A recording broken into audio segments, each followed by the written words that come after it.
Hello and welcome back to my channel. So in today's video I want to take you through dinner ideas. I only have 3 of them. I want to start with dinner number 1, which is I'm going to bake this soft tenderloin. The tenderloin, you can bake it, you can grill it, but because I don't have a griller, I prefer baking it or maybe frying it, but today I'm going to bake it.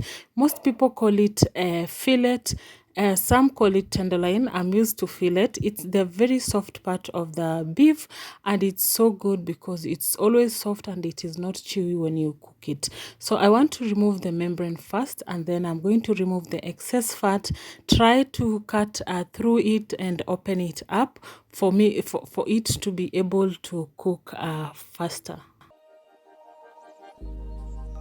Started as a whisper, message from a new world I'd never known. Something about it felt like it'd been waiting my whole life. Is this home? I'm opening it up because I want it to be very thin, and then later on I'll put lines on it so that when I put the marinade can just go in nicely.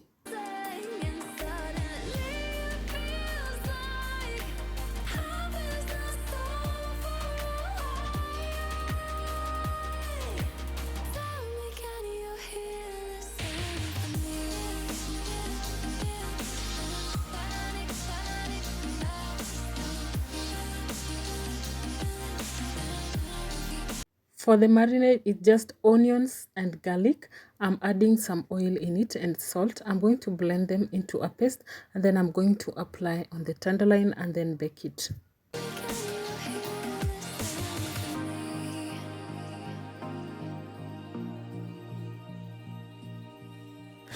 can't help but think that it's meant to be, that I'm finally right where I'm supposed to.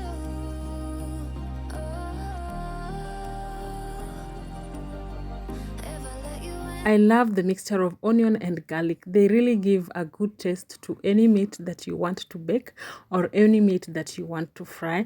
They really give it a very, very nice taste. So after it had baked for some time, I pulled it out and I applied again the marinade. I pulled this out for like 4 times before I could now finally remove it from the oven and let it cool down. Actually, this really works for me, because the more you add the marinade, the more you give it a lots and lots of flavor. And it was done and it looks so juicy, so delicious. It was really, honestly, this meat was very delicious. It's the same as roasted meat. There is no difference. The difference is that this one is from the oven and the roasted ones are maybe from the grills or the jikos. I love it. I love it. It was so delicious. You can try this out and see how it turns. You can have this with ugali. You can have this with green salads and even with mashed potatoes. Anything that you choose to have it with, it's just the same as nyama choma. So I had to cut it into smaller pieces. As you can see, it's nicely roasted, and so I cut it into smaller pieces. With us, we took it with ugali, but the purpose of this one here, it was only the meat part. I did not show you the ugali part. It really looks so juicy and nice, very tender. It's not chewy, it's not hard to bite into. It's very soft. So to our second dinner idea, it's this bread that I want to make. So the ingredients are the olive oil. It calls for the olive oil, not any other oil. All-purpose flour, the whole wheat flour, and sugar, salt, and some yeast. So into my bowl, I'll add the all-purpose white flour first, and then I'll mix with the whole wheat flour. Yeah, I'll mix the two of them just to make it a little bit healthy. And also I'll add the sugar. After adding the sugar, I'll add just a little bit of a pinch of salt. It's not a must you add sugar. You can skip the sugar, but today I added the sugar. Then I added some yeast. That is 1 spoonful of yeast. I mixed it well until it was well combined, and then I added some lukewarm water. You can use milk, but this particular recipe calls for only water. So I mixed it well because I just want a very nice soft dough, the dough that you can actually not handle very well. Then I added the oil, the olive oil, mixed it nicely, transferred it into a flat surface and continue kneading. It's a very sticky dough, but eventually it will come together. I love this bread. It's one of my favorite, which you can take with soups. So I'll continue kneading it until I'm done kneading it. Started as a whisper, message from a new world I'd never known. Something about it felt like it'd been waiting my whole life. Is this home?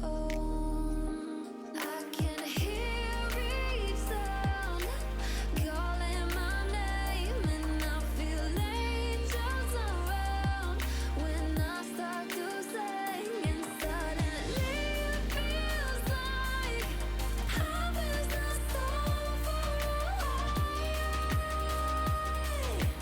Tell me, can you hear the symphony?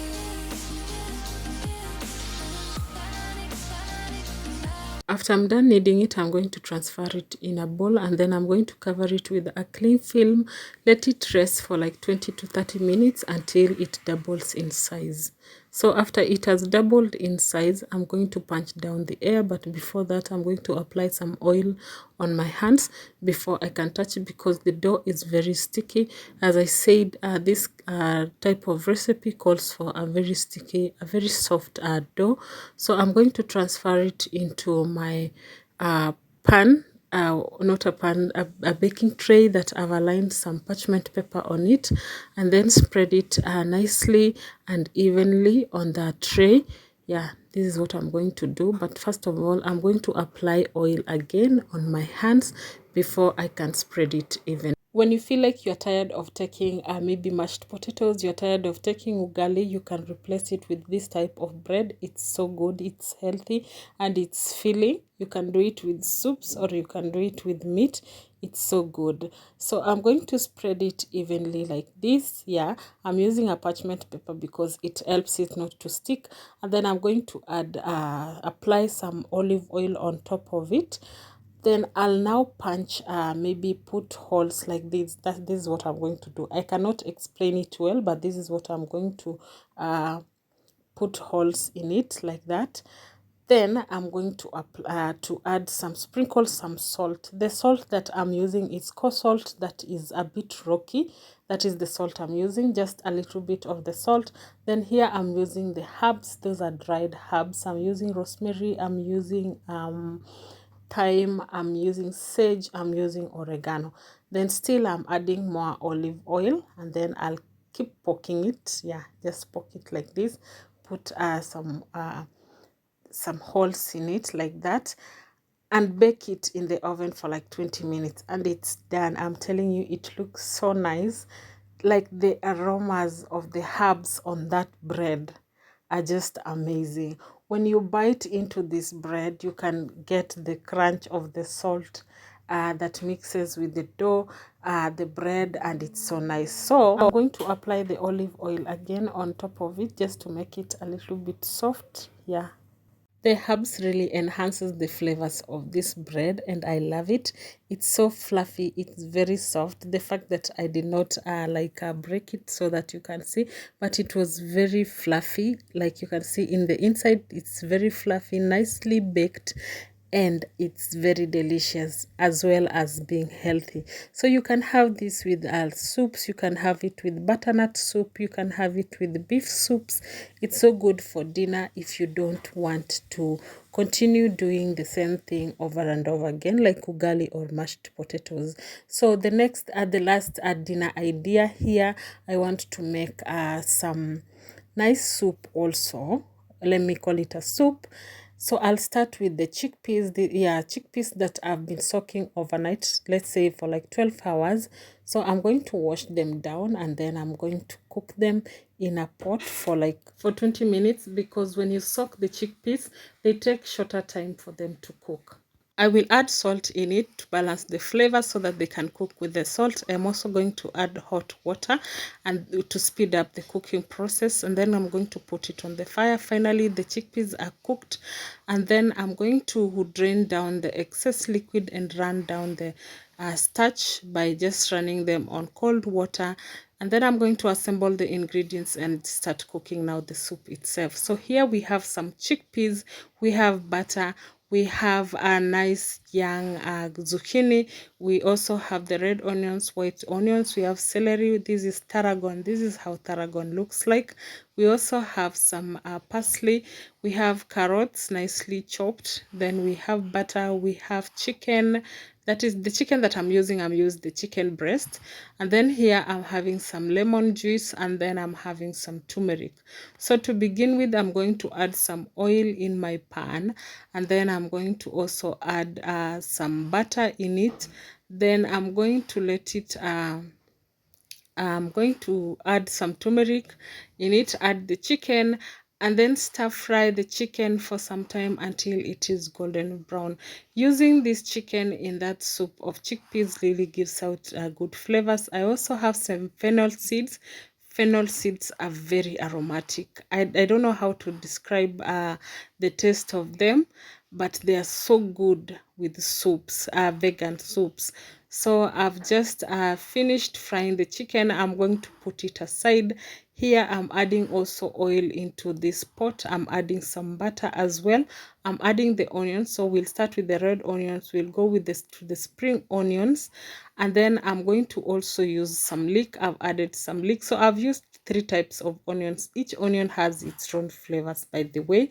So I'm going to let them brown, and then they're brown. I'm going to add in the chopped carrot, keep mixing nicely, and then I'm going to add in the chickpeas so that they can also get the flavors of the onions and add the butter inside there.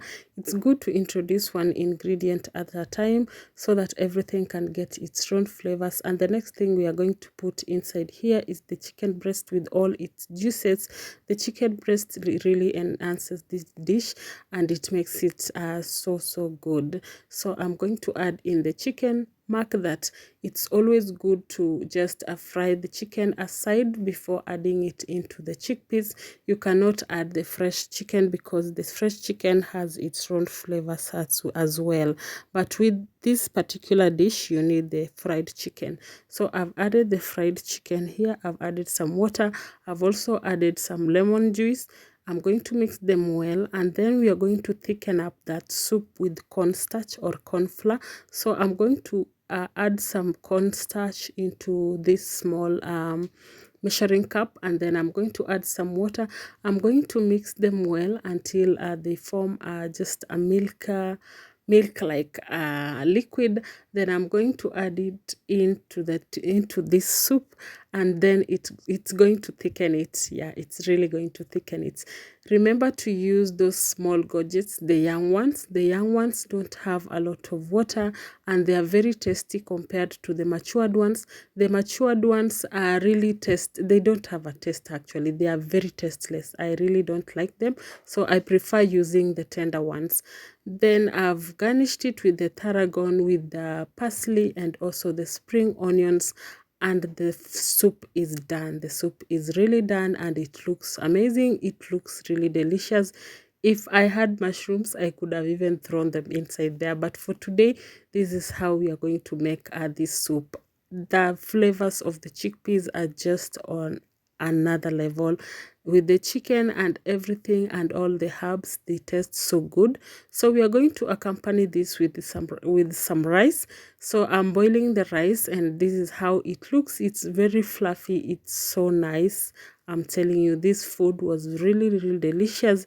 You can try these simple yet light dinner ideas. They are so good, and they are good for a change. They are also healthy as well. The way you make them, the process of making them is so good. Thank you so much for watching up to this point. I am really grateful. Until next time, bye guys.